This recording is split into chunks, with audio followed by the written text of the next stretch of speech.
Hi there!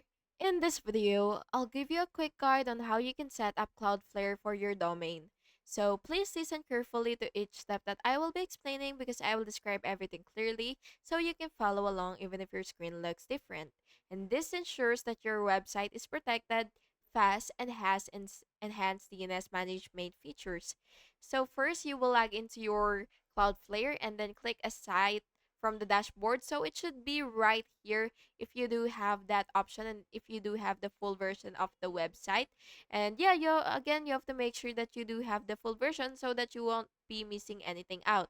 And after you click add site, you will just have to select your plan, which is either free, pro, or business, and make sure that your plan supports the features you need. Then Cloudflare will scan your existing DNS records, and you will just have to review all records carefully, and if any are missing, you will just have to add them manually.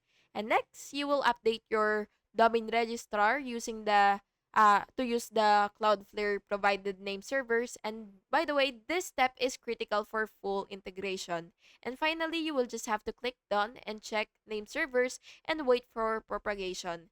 Cloudflare will notify you once the setup is complete. And yeah, that's basically just it. I hope you found this video helpful. And if you did, please make sure to like and subscribe for more videos like this. Thank you and have an awesome day.